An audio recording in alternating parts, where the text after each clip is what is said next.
सहयोगमा बागमती प्रदेशको राष्ट्रिय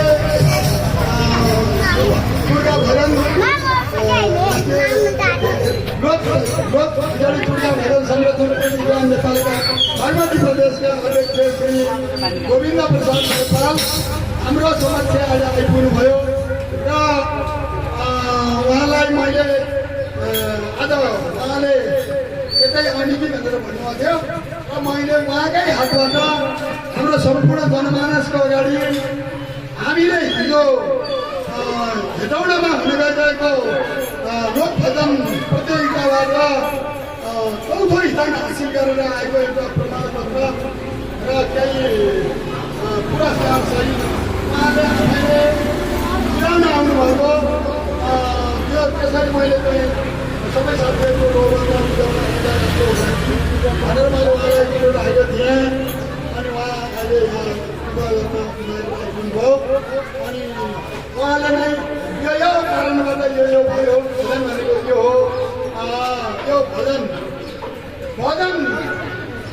फुटेर होइन फुटेर राम्रो हुन्छ फुट्यो भने बिग्रन्छ सानो कुरामा मन नबिहालिदिनु होला सबैबाट सहयोग दिनु होला उहाँले चाहिँ धेरै पटक हामीलाई चाहिँ मन्त्रीप्रदेशमा दिनुभयो अब म पनि बागमती प्रदेशको सदस्य हुँ मेरो चाहिँ उहाँ अध्यक्ष हुनुहुन्छ र हाम्रो श्रीमान धेरै समय भएको र हामी सहभागी हौँ उहाँले कतै परेको बेलामा मलाई उहाँले जहिले पनि बोलाउनुहुन्छ अनि एकदम असल व्यक्ति हुनुहुन्छ यो धेरैसँग सङ्गत गरे अनि राम्रो कुरा अगाडि नगर्नु पछाडि गर्नु भन्दा मैले अगाडि नै कुरा गरेँ उहाँ जतिको मान्छे मैले सङ्गत गरेर आउनुलाई चाहिँ र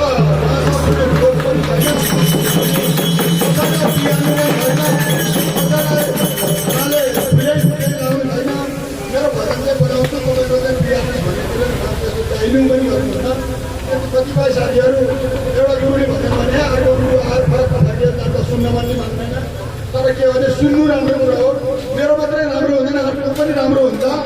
अरूको पनि सुन्नु राम्रो हुन्छ भन्ने मलाई चाहिँ लाग्छ आज यो उहाँले कसरी यो कार्यक्रम सञ्चालन भयो हाम्रो चाहिँ ग्रुप गएर यहाँबाट उहाँको समय फेरि मेरो सम्पूर्ण मसँग जाने साथीहरूले ठुलो मलाई सेवा गर्नुभयो किनभने म गुरुको हिसाबले मैले सबैलाई अनुरोध गरेँ मलाई डर चाहिँ के छ मैले एक प्रकारको एउटा जाने त साथी हो भनेर प्रस्ताव राखेँ।